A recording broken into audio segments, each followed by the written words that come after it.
I'm still working on that. It's funny. I'm still learning new ways to breathe and sit and set hara and things. So the answer I give you today is really different than it would have even been a few years ago, Pat.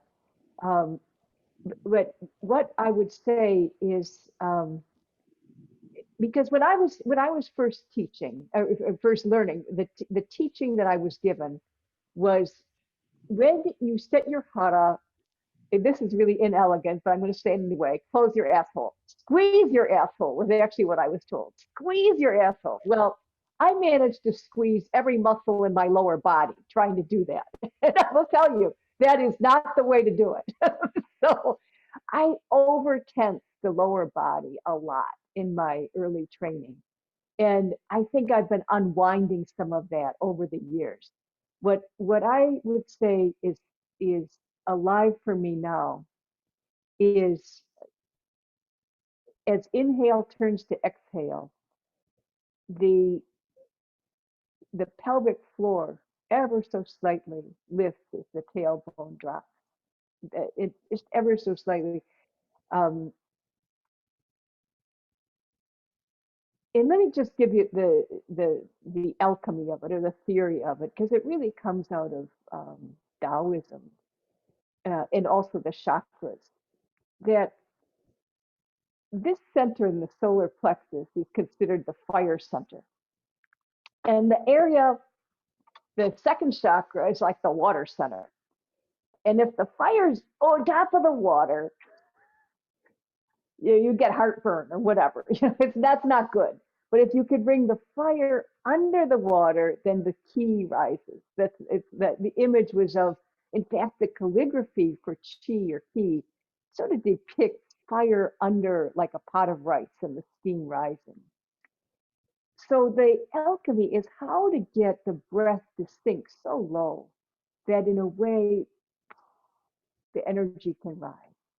And bringing, I almost think of it this way now, the energy of the third chakra down to the first. I know that may not make a lot of sense, but it's dropping below.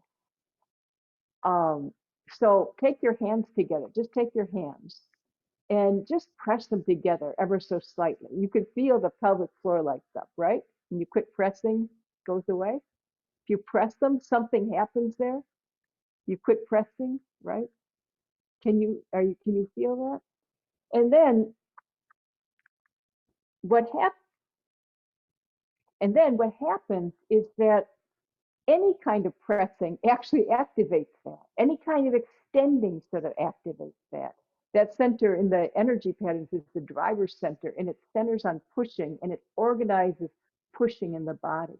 So if you now just take your knees, that's why we like to have knees in contact with the surface, and extend your knees down. Or if you're sitting on a chair and you use your big toes and you press your big toes into the earth, you can get the exact same feeling.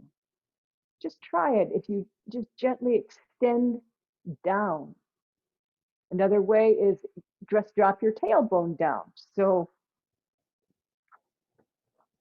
I'm going to turn to this side, this part ever so slightly down. I mean, like a millimeter, not like 3 inches. No, just ever so slightly down.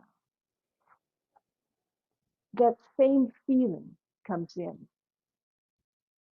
So as inhale turns to exhale, just there's like relaxation on the inhale. The breath just fills the body, so it's expanding the hara, and then the pelvic floor lights up as it inhale turns to exhale and straight down. That feeling, straight down, relax completely. That straight down, and with that feeling, Pat, over time the exhale will keep lengthening, lengthening, lengthening because these deep muscles are regulating the lungs from underneath.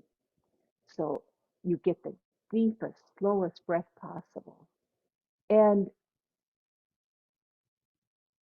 the then you take out all the extra. So if your glutes are tensing or something else is tensing, that's not needed. You take out all the extra until it's like you distill it down to just the essence. That's what I've been playing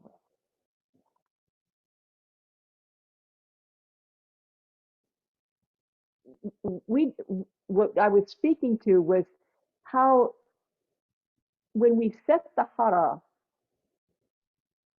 it's there's a sense of stabilizing, like stabilizing the pelvic floor that allows energy to build rather than I'll say leak out. I don't know how to say it, but it's almost like a feeling of blowing up a balloon and then closing the neck of it so that there's a sense of, we say pressure, but that is a better word Krishna Roshi has been using is more like extension can remain.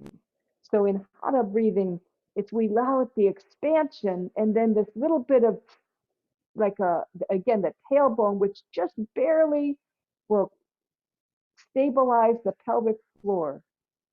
And in that gesture, the energy can build in the lower body and radiate through us. So there's a sense of flow of energy.